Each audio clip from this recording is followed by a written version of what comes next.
Plus 6k cap. तो unit vector के show करने के लिए हमको क्या लगाना पड़ेगा, मॉड निकालना पड़ेगा। तो 1.7 हो जाएगा, फिर क्या हो जाएगा, इसका स्क्वायर प्लस इसका स्क्वायर प्लस इसका स्क्वायर कर देंगे, तो 2 का स्क्वायर हो जाएगा 4, 9 प्लस, तो क्या आ जाएगा, देखिए यहां से देखिए क्या आ जाएगा 1.7 इंटू 7, 7 से 7 कैंसिल आउट हो गया, मैग्नीट्यूड ऑफ वेक्टर ये क्या आ गया 1। तो क्या सिद्ध होता है, यूनिट वेक्टर है। उसी तरह मैग्नीट्यूड ऑफ वेक्टर बी निकाल लीजिए आप, उसी तरह मैग्नीट्यूड ऑफ वेक्टर बी निकाल लीजिए, उसी तरह इसका वेक्टर बी निकाल लेते हैं। तो वेक्टर बी क्या दिया है, ये दिया है 1/7 इंटू 6i, 3i दिया है, 3i minus 6j plus 2k cap दिया है। हमको शो क्या करना है, यूनिट वेक्टर है, तो यूनिट वेक्टर शो करना है तो क्या कर दीजिए, इसका मैग्नीट्यूड निकाल दीजिए। तो हो जाएगा 1/7 इंटू इसका मैग्नीट्यूड निकालेंगे तो क्या आ जाएगा, अंडर रूट में 3 का स्क्वायर 9, 6 का स्क्वायर 36 प्लस 4, ये क्या आ गया, फिर से 49 आ गया।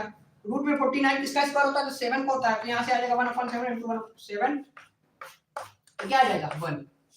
उसी तरह से वेक्टर सी निकाल लीजिए, वेक्टर सी भी निकालेंगे तो क्या आ जाएगा, उसका मैग्नीट्यूड निकालेंगे तो 1 आ जाएगा, तो यूनिट वेक्टर हो जाएगा। तो देखिए अब उसी तरह वेक्टर बी निकालते हैं, सी निकालते हैं। तो मान लेते हैं सी, जो वेक्टर माना हमने वो क्या है, सी को मान लेते हैं 1/7 6i plus 2j cap minus c k cap है।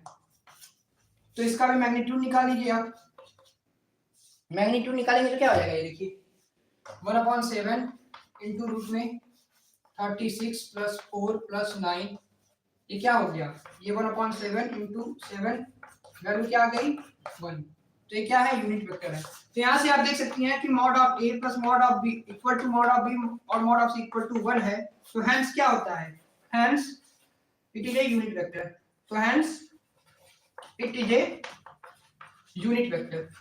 यूनिट वेक्टर का हम जानते हैं कि मैग्नीट्यूड क्या होता है 1 होता है। तो ये क्या है, यूनिट वेक्टर है, क्या है, यूनिट वेक्टर है। अब इसके आगे के पोर्शन में क्या करना है कि हमको आल्सो शो करना है कि ये क्या है, म्यूचुअली परपेंडिकुलर है। क्या शो करना है कि म्यूचुअली परपेंडिकुलर है। तो चलिए उसको आगे उसको करा देते हैं, म्यूचुअली परपेंडिकुलर का बात कर रहा है यहाँ पर,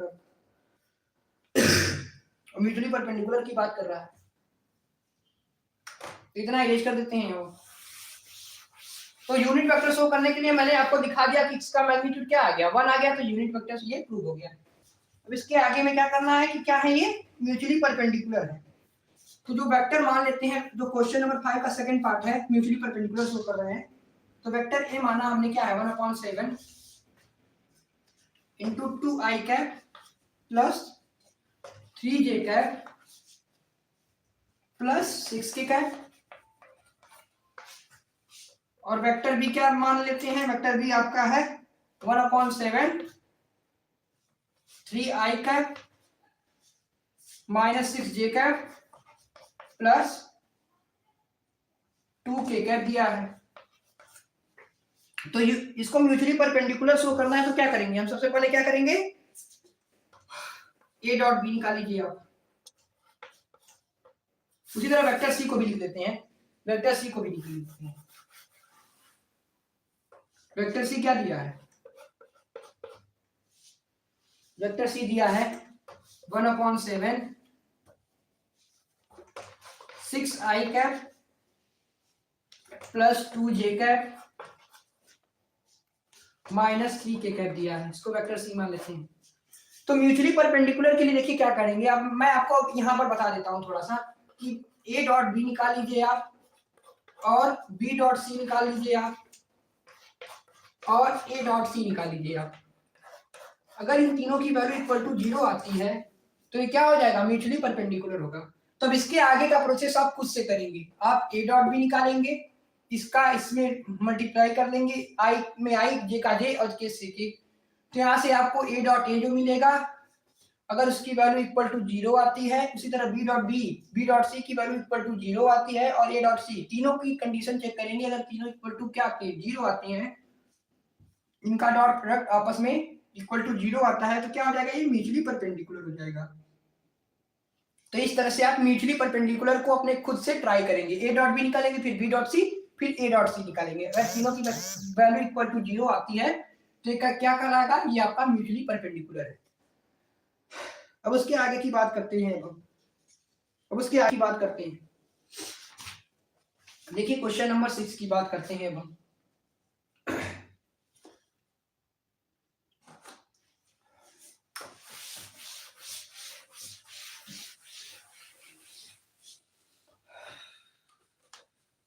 देखिए क्वेश्चन नंबर 6 में क्या कर रहा है उसकी बात कर लेते हैं।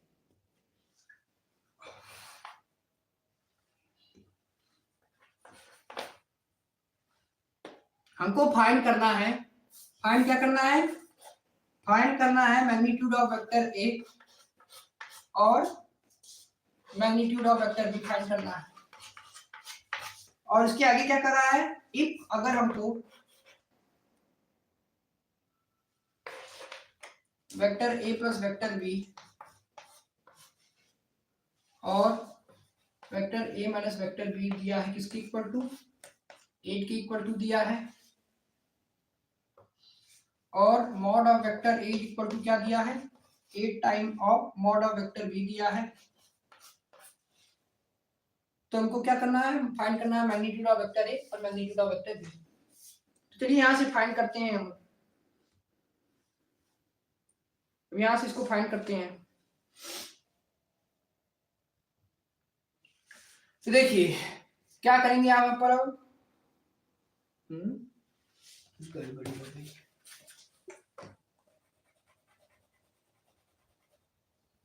यहां से ए में ए से मल्टीप्लाई करेंगे तो आएगा वेक्टर ए का स्क्वायर माइनस, देखिए ये ए प्लस बी ए माइनस बी है, ए प्लस बी ए माइनस बी है, तो एक फार्मूला होता है ए स्क्वायर माइनस बी स्क्वायर का, ए स्क्वायर माइनस बी स्क्वायर का। तो यहाँ पर ये क्या हो जाएगा, ये हो जाएगा मैग्नीट्यूड ऑफ वेक्टर ए का square minus magnitude of vector B का स्क्वायर इक्वल टू 8। अब ए का स्क्वायर क्या हो जाएगा, ये हो जाएगा 64 मैग्नीट्यूड ऑफ वेक्टर बी का स्क्वायर, क्योंकि हम जानते हैं कि magnitude of vector equal to है 8 time of magnitude of vector B, तो इसको हम इस तरह से लिख सकते हैं minus magnitude of vector B का स्क्वायर इक्वल टू 8 हो जाएगा। ये क्या आ जाएगा यहाँ से 63 मैग्नीट्यूड ऑफ 64 में से एक गया 63 मैग्नीट्यूड ऑफ वेक्टर बी का square equal to 8 is equal to 8 आ गया, इज इक्वल टू क्या आ जाएगा 8 आ जाएगा। तो यहां से बी स्क्वायर निकालेंगे तो बी स्क्वायर क्या आ जाएगा 8/63 बी स्क्वायर। तो यहां से बी निकालेंगे तो क्या आ जाएगा, इनके ऊपर अंडर रूट पड़ जाएगा, तो रूट 8 के ऊपर अंडर रूट पड़ जाएगा और रूट 63 के ऊपर अंडर रूट पड़ जाएगा। तो यहां से मैग्नीट्यूड ऑफ वेक्टर बी क्या मिल गया, ये हो जाएगा 2√2/63 63 कर लेते हैं।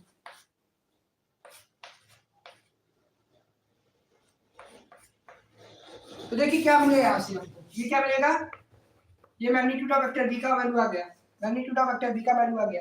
उसी तरह क्या करेंगे, उसी तरह इस वाले वैल्यू में आप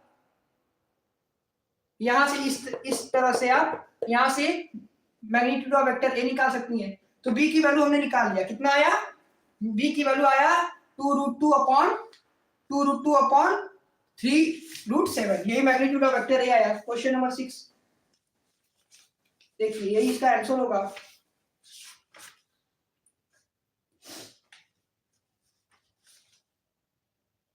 देखिए इतना आ गया है, ये आ गया। उसी तरह हमको क्या निकालना है, उसी तरह वेक्टर ए निकालना है, मैग्नीट्यूड ऑफ वेक्टर ए निकालना है, इसी को हमको फाइंड करना है।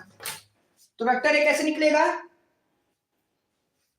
इसी वैल्यू में वेक्टर बी की जगह ये रख दीजिए, वेक्टर बी की जगह क्या रख दीजिए √8/63 रख दीजिए। तो क्या आ जाएगा यहां से, ये देखिए क्या मिलेगा आपको। अब इतना इरेज कर देते हैं, हम इतना इरेज कर देते हैं।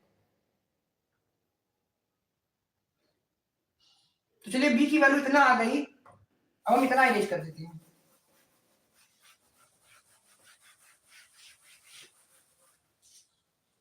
तो वेक्टर ए क्या है, 8 टाइम है, वेक्टर बी की वैल्यू क्या आई, वेक्टर बी की वैल्यू आपकी आई 2√2 अपॉन 3√7। यहां से क्या वैल्यू मिल गई 16√2 अपॉन 3√7। ये इसका आंसर होगा। तो ये था आपका क्वेश्चन नंबर, ये मैग्नीट्यूड ऑफ वेक्टर ए का वैल्यू है, ये मैग्नीट्यूड ऑफ वेक्टर बी का वैल्यू है, ये इसका आंसर होगा। तो ये था आपका क्वेश्चन नंबर 6 का आंसर। ये था आपका क्वेश्चन नंबर 6 का